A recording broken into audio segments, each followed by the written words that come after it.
ची अध्यक्ष महाराज आवश्यकता आहे। सन्माननीय मंत्री महोदयांनी उत्तरात पहिल्यांदा सांगितलं की 2,500 कोटी रुपयाची फसवणूक झाली। मालमत्ता जप्त साधारणतः 1,500 कोटीच्याच होणार आहे, त्याच्या आसपास होणार आहे, म्हणजे 1,000 कोटीचा गॅप पडणार आहे। अध्यक्ष महाराज, राजस्थानमध्ये प्रॉपर्टी आहे 2011 पासून, फक्त मैत्रेय कंपनी नाही, या राज्यामध्ये 21,528 कोटी आपण पोलिसांवर खर्च करतो आणि वर्षाला 50,000 कोटीच्या फसवणुकी होत आहे। आपल्याला जनसुरक्षा विधेयकासारखं धनसुरक्षा विधेयक आणावं लागेल आणि म्हणून माझ्या स्पेसिफिक, आपण अध्यक्ष महाराज स्वतः वकील आहात, खरं तर अध्यक्ष नसता तर देशामध्ये एक उत्तम वकील म्हणून तुम्ही नामवंत, तुमचा गौरव झाला असता। ठीक आहे, देश एका उत्तम वकिलाला मुकला हे मला मान्य, पण अध्यक्ष महाराज, पण देशाला एक चांगला अध्यक्ष मिळाला हे पण सांगा। हा, चांगला अध्यक्ष, पण आज अध्यक्ष महाराज तुमच्याकडून निर्देशाची आवश्यकता आहे। अन्यथा अध्यक्ष महाराज, एकीकडे डाव्या कडव्या विचारसरणीला जमिनीत गाडलं पाहिजे। माझे स्पेसिफिक अध्यक्ष महाराज प्रश्न आहे, कारण फसवणुकीनंतर फसतो कोण अध्यक्ष महाराज?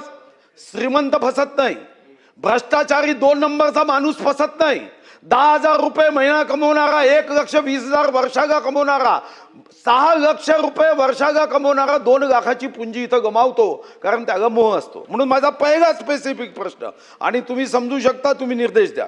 पहिला अध्यक्ष महाराज, यामध्ये अडचण काय?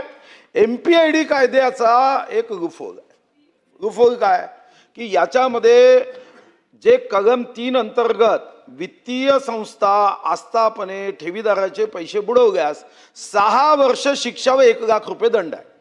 दुसरीकडे सुप्रीम कोर्टाने काय सांगितलं अध्यक्ष महाराज की 50% शिक्षा भोगल्यावर तो जमानतीसाठी अर्ज करू शकतो, म्हणजे त्याची जमानत होते। म्हणून माझा पहिला स्पेसिफिक प्रश्न सरकारला आहे की या गरिबांचे आशीर्वाद घेण्यासाठी सरकार या कायद्यामध्ये, जसं आता पॉस्को गुन्ह्यामध्ये आपण 20 वर्ष शिक्षा देतो, अध्यक्ष महाराज हा गरिबांवर अत्याचार आहे अध्यक्ष महाराज, मग याची शिक्षा तुम्ही 20 वर्षापर्यंत वाढवणार आहात का? कारण अध्यक्ष महाराज, तुम्ही टेलिफोनवर स्वतः बघितलं अध्यक्ष महाराज, आता टेलिफोनवर गव्हर्नमेंट ऑफ इंडियाला सांगावं लागते की सायबर क्राईम पासून वाचा, कुणी जजचं नाव सांगेल, कुणी ठाणेदाराचं नाव सांगेल, कुणी CBIचं सांगेल। म्हणून माझी पहिला स्पेसिफिक प्रश्न की 20 वर्षाची शिक्षा करता येईल का? IT ऍक्ट मध्ये 20 लाख रुपये दंड आहे, तुम्ही 1 लाख रुपये दंड काय केला अध्यक्ष महाराज? तर यामध्ये या प्रश्नावरती येऊया, आता खूप वेळ झाला, 14 मिनिटं झाली। नाही, माझा प्रश्न का 14 मिनिटं जागा? नाही, एकूण ह्या प्रश्नावरती आपण 14 मिनिटं बोललो। नाही, ठीक आहे, माझ्या प्रश्नाचं उत्तर पाहिजे, तुम्ही वकील आहात, स्पेसिफिक 20 वर्षाची शिक्षा, आणि अध्यक्ष महाराज जो गुन्ह्यामध्ये त्याची रक्कम आहे त्याला 25% दंड, असं कायद्यामध्ये बदल करणार आहेत का? आणि दुसरा एक फक्त उदाहरण तुम्हाला सांगतो की NCLTच्या माध्यमातून एक पुण्याची केस झाली, तुम्हाला माहिती आहे, DSK कुलकर्णी अध्यक्ष महाराज, त्यामध्ये 16,000 कोटीचा प्रॉपर्टीचं मूल्यांकन झालं। NCLTनी ती प्रॉपर्टी 827 कोटीमध्ये विकली, कारण NCLT हे तुमचं ऐकत नाही। मला स्पेसिफिक 2च मुद्दे आहे की याची शिक्षा वाढवणार का, आणि या संदर्भामध्ये एक बैठक सन्माननीय मंत्री लावणार का? अध्यक्ष महोदय, सन्माननीय सुधीर भाऊंनी अतिशय महत्त्वाचा मुद्दा या ठिकाणी नजरेस आणून दिलेला आहे। 6 वर्षाची शिक्षा आता नवीन सर्वोच्च न्यायालयाच्या निर्णयाप्रमाणे आणि आपण जे केलेलं आहे त्याप्रमाणे ही बेलेबल होते। त्यामुळे 7 वर्षापेक्षा जास्त शिक्षा जर असेल तर त्याच्यामध्ये अधिक आपल्याला स्ट्रिक्ट अशा प्रकारची कारवाई करता येते।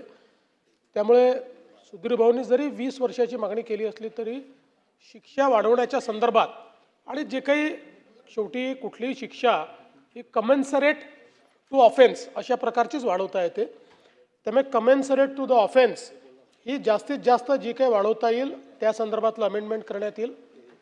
1 लाख रुपये दंडाचा जो विषय त्यांनी सांगितलेला आहे त्यातही वाढ निश्चितपणे करण्यात येईल।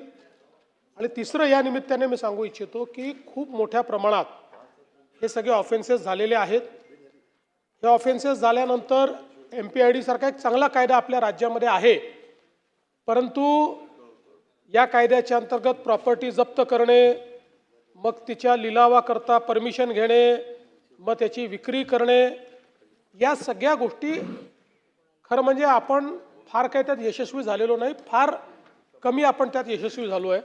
आणि म्हणून राज्य सरकार या संदर्भात एक स्पेशल व्यवस्था उभी करेल की ज्या व्यवस्थेमध्ये काही आपण फायनान्शियल एक्सपर्ट्सला घेऊ, काही आपण त्याच्यामध्ये आवश्यकता पडली तर आउटसोर्सिंगच्या माध्यमातून एखाद्या प्रॉपर्टीचं व्हॅल्युएशन करणारी यंत्रणा त्याच्यामध्ये घेऊ, अशी एक कंप्लीट व्यवस्था ही राज्य सरकार तयार करेल की ज्याच्यामध्ये अशा प्रकारचा गुन्हा दाखल झाल्यानंतर प्रॉसिक्युशनला किंवा पोलिसांना असिस्ट करण्याकरता ही व्यवस्था त्या ठिकाणी असेल, जी कमीत कमी वेळेत प्रॉपर्टीज आयडेंटिफाय करणे, त्या प्रॉपर्टीचं व्हॅल्युएशन करणे आणि त्याची पुढची प्रक्रिया करणे यामध्ये आणि नंतर विक्री करणे या सगळ्या गोष्टींमध्ये ती पोलिसांना मदत करेल अशा प्रकारची एक व्यवस्था राज्य सरकार उभी करेल.